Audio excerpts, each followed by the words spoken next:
djemt e mi kur shkonin dikun, shpinë e dikujt, merrni 3 sende me veti. Kur bëni vizita të dikush, merrni 3 sende me veti. Merrni 1 metër me veti, merrni edhe një gur kandari, si kam pas peshu përpara, dhe merrni 1 gjilpan me veti. Këto djemt tash e pyesin babën e vet, pse duhet i marrin këto 3 sende kur shkojnë dikundi. Djali i parë pyetën, i thot, po pse duhet ta marr metrin me veti? Pse duhet marrë metër me veti kur shkojmë dikund? I ka thënë ta merrni metrin me veti sepse ta matni vendin ku rrini. Do të thonë duhet ta dish në cilin vend je. Duhet ta dish në cilin vend je. Duhet ta dish se ku mysafir je. Ta matësh pak vendin, nuk e ka fjalën ta masi shpinë sa me sa e ka, po ta masi vetin e vet, ketë kujdes, domethënë ta shofi se në shpinë e kujt je. Pra gjithmonë kur shkohet në shpinë e dikujt, duhet ta matësh vetin tënd se ku je. Se je mysafir ke dikush tjetër. I dyti e pyetën, thot, o ba, po pse duhet ta marrim gurin e kandarit? Këto kanë qenë formë simbolike që i ka thënë ai. Ka thënë që ti peshoni fjalët ku shkoni. Dhe t'i vinin peshore fjalët e juj përpara se mi thonë. Dhe sa bukur dhe ishte që secili prej nesh ose secila prej nesh t'i peshoj fjalët përpara se mi thonë. Sepse e kemi thënë shpesh herë që feja jon, Kurani jon, pastaj hadithet, thënjet e porositë e profetit alayhi salatu wasalam janë na çën dhe na udhëzojnë ka ajo që njeriu duhet t'i peshoj fjalët e veta. Sepse fjala e cila del prej gojës së dikujt, a qof momente nervozizmi, a qof momente euforie, ajo fjalë mund ta vrasë dikën tjetër. Ti mund zbrazesh me atë fjalë, ti mund ta nxjerrësh mëllefin tënd me atë fjalë, po ajo fjala jote mund ta vrasë dikën tjetër, ajo fjala jote mund ta shqetësoj dikën tjetër. Ajo fjala jote mund ta smuj dikën tjetër. Ajo fjala jote mund t'ia trazoj jetën dikujt tjetër. Prandaj aq të ndihshme ose aq i ndihshëm është njeriu, sa dhe fjala, sepse ka lloj njerëzish, ka njerëz që janë shumë ndihshëm. Ka njerëz që janë ndihshëm vetëm me shikimin e dikujt që shikon shtrembët, ndjehet keq. Pastaj ka njerëz që janë shumë ndihshëm për fjalëve jo të mira. Dhe unë jam e sigurt që çdo kush prej jush kur ndëgjon një fjalë jo të hishme për veti, ajo do ndikohet. Asnjë mos thotë që unë nuk e kam shumë problem, le të flasim. Nëse ti ke arrit ose dikush ka arrit në atë kulmin e asaj që thotë unë se kam problem, le të flasim, kjo do të thotë që i pas e thon të njës mirupafshim. Po Zoti neve na ka kriju me ndjenja të cilat kur dikush flet jo mirë, ti ndjehesh jo mirë. Pse? Allahu subhanahu xhela xhelalu kur i drejtohet Muhamedit sallallahu alaihi wasallam dhe i thot inna na'lamu, na edim që gjoksi jot o Muhammed sallallahu alaihi wasallam ngushtohet kur njerëzit flasin për ty. Gjoksi kujt flitet këtu? Kraharori kujt flitet këtu? Që ngushtohet dhe mërzitet dhe pikëllohet ndoshta për fjalëve të njerëzve, sepse Allah azza wa jalla ka përmend. Gjoksi i Muhammedit sallallahu alaihi wasallam është ngushtu sallallahu alaihi wasallam për fjalëve të njerëzve, sepse i kanë thënë fjalë që nuk i ka pas profeti alayhi salatu wasalam. E kanë akuzu profetin alayhi salatu wasalam, e kanë shajt Muhammedin sallallahu alaihi wasallam, e kanë rëndu Muhammedin sallallahu alaihi wasallam, dhe Allahu subhanahu xhella xhelalu bën me dia tot në edim që ti ngushtohesh për fjalëve të njerëzve.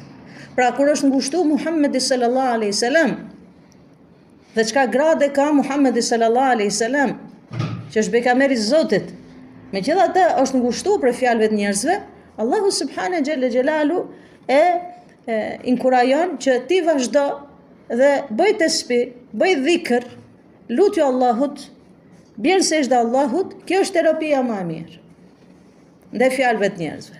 Prandaj kemi thonë terapia më e mirë, ilaçi më i mirë ndaj helmeve të njerëzve, kush është? Kthimi te Zoti. Kthimi te Zoti e bën njeriu shumë të fuqishëm. Kthimi te Zoti e bën njeriu që ti përballojë sfidat e provat e kësaj dytë, ti përballosh fjalët e njerëzve. Prandaj Allah azza wa jalla thotë fasabbih. Bëj tesbih. Bëj dhikr. Domethënë një prej terapive shumë të mira kundër fjalëve të rënda është dhikri, përmendja e Allahut subhanahu xhella xhelalu. Ala bi dhikrillahi tatmainul qulub. Me përmendjen e Allahut qetësohet zemra. Dhe thot Allah Azza wa Jall, dhe falu, bëj namaz, ktheu namaz. Gjithmonë kur jemi të shqetësuar, duhet të kthehemi namaz. Kur kemi ndaj shqetësim, duhet të kthehemi te dhikri, te përmendja e Allahut subhanahu xhalla xhelalu e te leximi i Kuranit. Prandaj ky plaku i ka këshillu djemtë vet që kur shkoni dikun peshoni fjalët. Mos flasi goja përpara mendjes. Si ka thënë Omeri radiallahu anhu, sa herë që kam hesht nuk i kam ra pishman. Kur kam hesht, nuk i kam ra pishman. Ka pas shumë raste kur kam fol, i kam ra pishman. Prandaj profeti alayhi salatu wasalam, këtu është peshorja e fjalëve. Profeti alayhi salatu wasalam çka thot? Imma tekellem khairan, imma usmut. Ose fol hajrin, ose më mirë hesh. Kjo është ti peshosh fjalët. Domethënë, kur e shoh që nuk jam duke fol mirë, kur e shoh që vetin tim që nëse flas, do flas fjalë jo të mira, atëherë në këtë rast është e preferuar dhe është vajxhib dhe është farz me hesht. Sepse ka raste që duhet heshtim, e kemi farz me hesht, ka raste që e kemi haram me hesht. Duhet ta dim këtë çështje. Jo çdo herë heshtja është e mirë. Si jo çdo herë fjalët nuk janë të mira, edhe heshtja jo çdo herë është e mirë. Pra duhet me i peshu. Prandaj profeti alayhi salatu na uzon ka Aisha thot imma tekelem khairan, imma usmut, ose fol hajrin ose më mirë hesht. Në këtë zaman, këtë kohë që jemi tu jetu ne, midis kësaj shoqërie që jemi duke jetu ne, shoqëri e cila nuk të falen. Jemi tu jetu në një shoqëri, në një vend që nuk të falin. Nuk të arsyetojnë. Po çka të bëjnë? Sulmojnë. Po çka të bëjnë? Ku e keti pikën më të dobët, që aty e gërmojnë atë plagën tënde, që ti dali erë ose ti dali gjak asaj varrës tënde. Në këtë drejtë kemi arrit ne. Prandaj fjalët e këtij plaki që kanë qenë këshilluese për djemtë vet, ka qenë pikërisht kjo që kur të flesni, peshojini fjalët. Dhe i ka thënë, merrni edhe një gjilpon me veti. Pse ta marrin gjilponën me veti? Ka thënë kur ta thumboni dikën, a dini thoni me thumbu me fjalë dikën, thot merre gjilponën dhe thumboje vetin tënd, a do të djegë a do të dhemi? Domethënë kur t'ia ngulësh gjilponën vetit tënd, ato fjalët çashtu janë si puna e gjilponës. Ose do të djegi, ose do të dhembi. Prandaj, përgjithësi, shikoj subhanallahu, përgjithësi, këshilla e këtij plakut ka qenë te fjalët. Keni kujdes kur shkoni dikun, se çka flisni, mateni vendi ku jeni, peshojini fjalët dhe nëse thumboni dikën, shifeni, nguleni gjilponën vetit ju që shifeni, a do t'ju dhembi, a do t'ju djegi. Prandaj, është shumë kollaj me gjujt dikujt me fjalë, është shumë kollaj, e kur gjujnë pastaj ty me fjalë, ty të djeg fjala dikujt. Siç ty të djeg, ashtu e djeg në tjetër kant. Prandaj, subhanallahu, në përgjithësi, po të shikosh në Kur'an dhe të shikosh në jetën e profetit alayhis salam, nga kjo çështje që jemi duke trajtuar, këtë çështje e fjalëve, në përgjithësi njerëzit në atë kohë, edhe në kohën e pejgamberëve, edhe në kohën e shokëve të dashmit tonë, në çdo kohë ato janë ndjek keq për fjalëve të këqija. Janë ndjek keq për fjalëve të këqija. Pavarësisht se si e kanë përballuar ata, ama si ndjejnë janë ndjek keq. Më thonë, sa herë kemi përmend historinë e Meriemit. Zoti qoftë i kënaqur me të. Nana Aisha alayhis salam, që thotë që përmend Kur'anin Kerim, ya laysa mittu qabla hadha kuntu nasyan mansiya. E mirë unë të kisha vdek, më mirë se sa të jem në këtë gjendje që jam. Domethënë, ka qenë momenti i lindjes, duke lindë Aisha alayhis salam. Po ti hudhësh një vështrim të thellë, thënies Meriemit alayhis salam. Po ti ta shikosh thellë këtë thënie, ta analizosh thellë këtë thënie, pse ka thënë këtë fjalë? Meriemi që më mirë të kisha qenë e vdekur dhe të kisha qenë e harruar se sa jam në këtë gjendje që jam, pse ka thënë? Për çka arsye ka thënë Meriemi? Po ajo nuk ka pas dhimbjen e trupit vet, sa ka pas dhimbjen e shpirtit vet. Sepse ka ditë në cilën shoqëri është duke jetu dhe ka ditë me çka njerëzish ka punë. Domethënë kur e di në çfarë shoqërie po jeton dhe ku e di me çka njerëzish ke punë, ti e din se ato njerëz pak gjë të ndodhi ty, menjëherë kanë me të sulmu dhe nuk të arsyetojnë. Nuk të arsyetojnë. Prandaj që Meriemi ka ditë që menjëherë do ta sulmojnë dhe ajo ndodhi. Allahu subhanahu xhalla xhelalu ka dëshmë e ka qetësu Meriemin. Ka thënë mos u mërzit. La tahzani, mos u mërzit.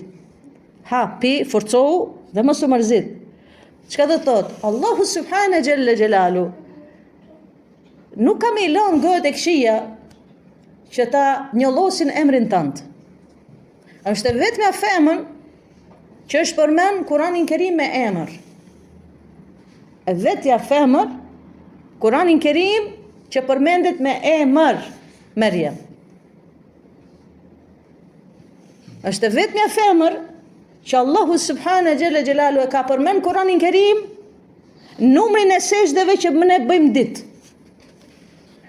Më na tregu Allahu subhanahu jalla jalalu që ka qenë njeri që ka bëj ibadet e pastër e kullut Maryame. Allahu subhanahu jalla jalalu kur ka thënë Maryamit qetësohu dhe mos u mërzit, ti merr fuqi, me energji, ne do ta rregullojmë këtë punë. Allahu subhanahu jalla jalalu këtu na tregon që nëse ti je në rrugën e drejtë, do të sulmojnë, do të flasin, do të bëjnë, ama do të vi dita që Allahu subhanahu jalla jalalu do ta nxjerrin pa atë pastërtinë tënde. Ashtu çka i bën gruas profetit alayhis salam Aishës radhiyallahu anha. Aishës radhiyallahu anha çka i bën? E helmun me fjalët e veta. E sulmun me fjalët e veta, në gjën më të shtrenjtë në nderin e vet. Sa Aisha radhiyallahu anha usmu për fjalëve të njerëzve.